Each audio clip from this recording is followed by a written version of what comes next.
નમસ્કાર મિત્રો, તમારા બધાનું પેપરલેસ એજ્યુકેશન યુટ્યુબ ચેનલ ઉપર હાર્દિક સ્વાગત છે। આજે આ વિડીયોમાં આપણે સીપીટી કોર્સ જે છે આપણે ચાલી રહ્યું છે તેની અંદર આપણે વર્ડના જે છે એ પ્રેક્ટિસ પેપર જે છે તેમાંથી પ્રેક્ટિસ હું તમને કરાવીશ અને તેના ક્વેશ્ચન જે છે કયા રીતના પૂછાય છે તે આપણે સમજવાનું છે। જો તમે ચેનલ ઉપર નવા હોય અને ચેનલને તમે સબસ્ક્રાઇબ નથી કરી તો જરૂરથી સબસ્ક્રાઇબ કરજો અને સપોર્ટ કરજો। આજે આપણે જે ક્વેશ્ચન જે છે તેની અંદર આપણી પાસે જે ક્વેશ્ચન જે છે પેપરનો એ કંઈક આ પ્રકારે છે। હવે અહીંયા આપણે મેં તો નાની પહેલાં પણ કીધેલું હતું કે તમારી પાસે વર્ડની અંદર પ્રેક્ટિસ કરવી હોય અને કોઈ ફકરો ન હોય તો એના માટે તમારે કરવું પડશે =RAND, ત્યારબાદ કાઉન્સની અંદર તમારે કેટલા ફકરા જોઈએ છે। તો ધારો કે આપણે 4 ફકરા લઈએ આપણે અને 4 લીટીના 4 ફકરા લઈએ આપણે, કાઉન્સ પૂરો કરી દેશો એટલે કે રેન્ડમલી જે છે એ પેરેગ્રાફ અહીંયા આવી ગયો। હવે આ પેરેગ્રાફની અંદર આપણે જે ક્વેશ્ચન પૂછેલો છે પહેલો, એમાં કીધું છે કે પહેલા પેરેગ્રાફમાં પહેલા વાક્યમાં અંડરલાઇન અને ફોન્ટ કલર રેડ આપવાનો છે।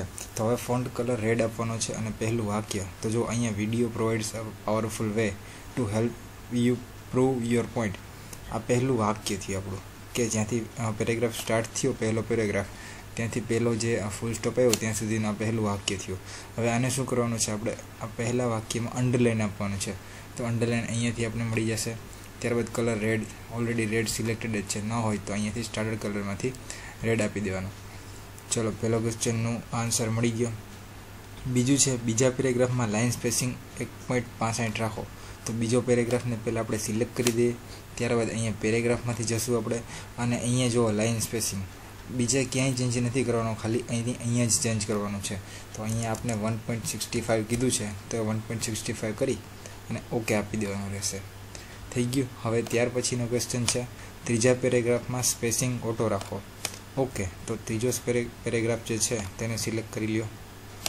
ત્યાર પછી પેરેગ્રાફમાં જશું આપણે, તેમાં જો સ્પેસિંગના ઘણા બધા ઓપ્શન છે, લાઇન સ્પેસિંગના, તેમાંથી અહીંયા જે છે તમને આપેલું છે આ બધું, પણ આપણે અહીંયા ક્યાંય ચેન્જ કરવાનું છે નહીં।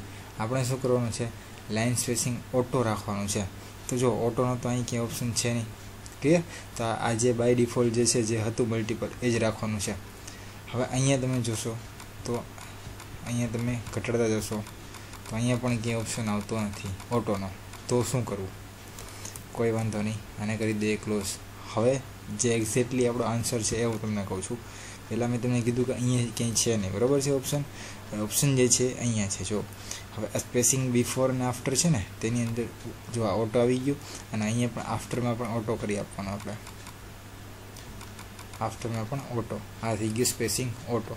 એટલે આ ખાસ ધ્યાન આપજો, ત્રીજા પેરેગ્રાફમાં આપણે સ્પેસિંગ ઓટો રાખી દીધું, ઓકે આપી દો, ક્લિયર? હવે પછી વાત કરીએ તો ત્રીજા પેરેગ્રાફમાં છેલ્લા વાક્યમાં બોલ્ડ ઇફેક્ટ અને સુપરસ્ક્રિપ્ટ ઇફેક્ટ આપવાની છે। તો આ ત્રીજો પેરેગ્રાફ છે। હા, આ તેમાં જોઈએ આપણે વાક્ય અહીંથી પહેલું સ્ટાર્ટ થયું, પહેલો ફૂલ સ્ટોપ અહીંયા આવે છે, બરાબર છે? ત્યારબાદ બીજું વાક્ય સ્ટાર્ટ થયું, અહીંયા ફૂલ સ્ટોપ આવે છે। ત્રીજું વાક્ય સ્ટાર્ટ થયું, ફૂલ સ્ટોપ અહીંયા આવે છે। આપણે છેલ્લું વાક્ય કીધું છે તો છેલ્લું વાક્ય આ થશે આપણું। હવે એની અંદર શું કરવાનું છે, બોલ્ડ ઇફેક્ટ આપવાની છે। ઓકે, બોલ્ડ ઇફેક્ટ આપી દીધી।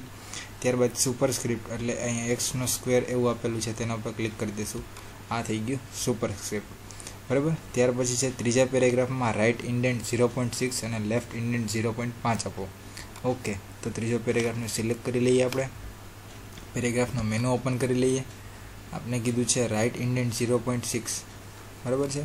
તો આપણે સિમ્પલ અહીંયા કરી દેવાનું 0.6, ઓકે, અને લેફ્ટ કીધું છે આપણે કેટલું કીધું છે 0.5, ઓકે આપી દો। તમારે બીજું સેન્ટીમીટર, ઇંચ એ કાંઈ અત્યારે જોવાનું છે જ નહીં, તમને જે મેનુ ખુલે એની અંદર વેલ્યુ તમારે ખાલી એન્ટર કરી દેવાની છે, કેમ કે અહીંયા કાંઈ સ્પેસિફાઈ કરેલું છે નહીં, ઓકે આપી દો। આ ક્વેશ્ચન થઈ ગયો। હવે ત્યાર પછી છે બીજા પેરેગ્રાફમાં શેડ કલર યલો આપો। તો જો આ બીજો પેરેગ્રાફ છે, હવે એને આપણે સિલેક્ટ કરી લઈએ। શેડ કલર પહેલાં તો ક્યાંથી આવશે, તો અહીંયા જો કર્સર રાખશો એટલે તમને બતાવશે ટેક્સ્ટ હાઇલાઇટ કલર, અને આ જે છે અહીંયા એ છે શેડિંગ, તો આપણે અહીંયાથી શેડિંગ કલર આપવાનું કીધું છે, શેડિંગ કલર યલો આપી દઈએ આપણે, આ યલો થઈ ગયો, બરાબર છે?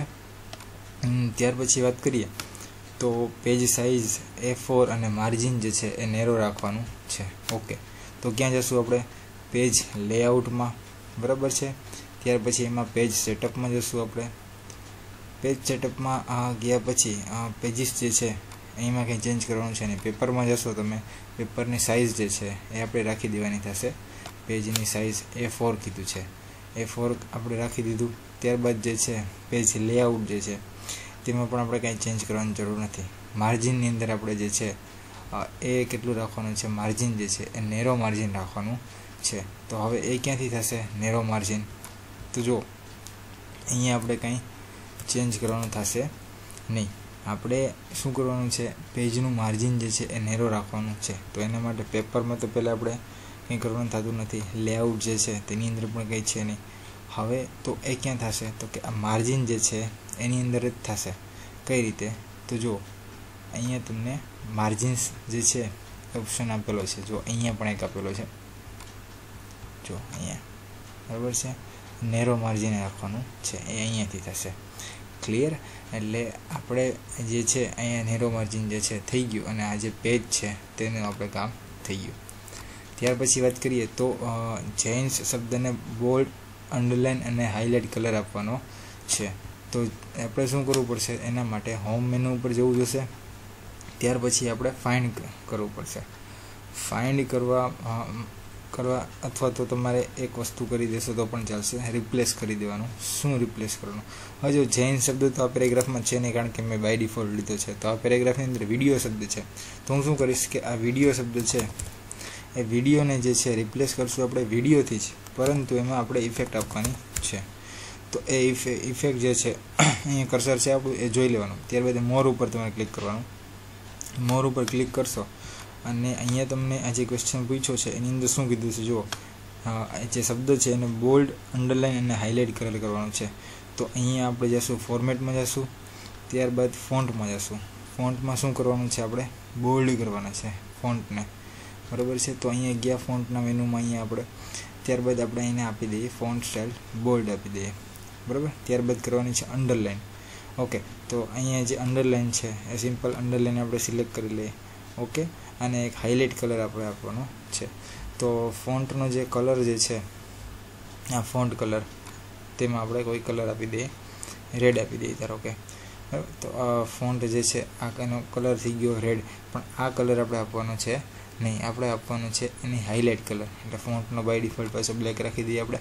આવી નાની નાની હું તમને એટલા માટે કહું છું કે જેથી તમને ભૂલ ન થાય, બરાબર છે. અહીંયા આપણે ફોન્ટ જે છે એમાં આપણે બોલ્ડ અને અંડરલાઇન આપી દીધી, બરાબર. ત્યારબાદ હવે એના ફોર્મેટમાં આપણે જશું. જો અહીંયા આવી ગયું ફોન્ટ કલર જે છે એ આપણે જે બ્લેક મેં રાખ્યો તો એ જ રહેશે.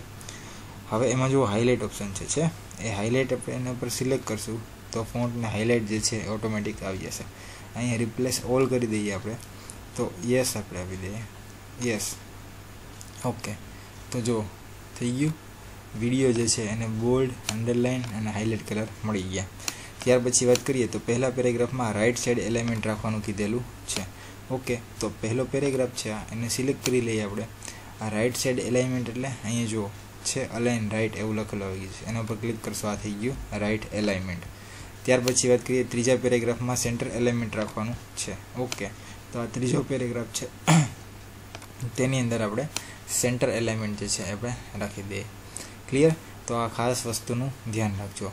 પેજ સેટઅપનું ફરી એક વખત કહી દઉં છું. પેજ લેઆઉટમાં જવાનું છે. માર્જિન તમને નેરો રાખવાનું કીધું હોય તો આ નેરો માર્જિન જે છે અહીંયાથી સિલેક્ટ થઈ જશે, અને અહીંયાથી પેજ સેટઅપ એની સાઇઝ જે છે એ અહીંથી પણ થઈ જશે. સીધી A4 તમે રાખી શકશો. એટલે બે વસ્તુ કરવાની કીધી હતી આપણે, માર્જિન અને સાઇઝ A4. બાકી પેજ સેટઅપની અંદર વધારે તમને કંઈ કીધું હોય, ટોપ, બોટમ, લેફ્ટ, રાઇટ માર્જિન રાખવાનું કીધું હોય તો એ તમારે આ મેનુમાંથી થઈ જશે. બરાબર. વિડીયો જોવા માટે તમારા બધાનો ખૂબ ખૂબ આભાર. હવે પછીના વિડીયોમાં આપણે પ્રેક્ટિસ પેપર 2ના જે છે વર્ડ ફોર્મેટિંગના ક્વેશ્ચન જે છે તે કઈ રીતે સોલ્વ થશે એ જોશું. અને હજી સુધી તમે ચેનલ સબસ્ક્રાઈબ નથી કરી તો પેપરલેસ એજ્યુકેશન યુટ્યુબ ચેનલને જરૂરથી સબસ્ક્રાઈબ કરજો. આ ચેનલ ઉપર આપણે ગૌણ સેવા પસંદગી મંડળ દ્વારા જે CPT એક્ઝામ લેવાય છે તેનો ફ્રી કોર્સ ચાલુ છે, અને ફ્રી કોર્સના બધા વિડીયો આપણે મૂકેલા છે કે જે તમને ખૂબ જ યુઝફુલ થશે. અને બીજા પણ જે છે એ ડોક્યુમેન્ટ આધારિત કે બધા વિડીયો છે જે આપણે રોજબરોજના જીવનમાં ઉપયોગ થતા હોય તો એ આપણા બધા વિડીયો જે છે એ ચેનલ ઉપર મૂકેલા છે, અને હજુ પણ તમને ઉપયોગી થઈ શકે એવા બધા વિડીયો મૂકવામાં આવશે. તો ચેનલને જરૂરથી સબસ્ક્રાઈબ કરજો અને સપોર્ટ કરજો. અને તમે ચેનલ સબસ્ક્રાઈબ કરી હોય તો તેના માટે તમારો ખૂબ ખૂબ આભાર. Thank you very much.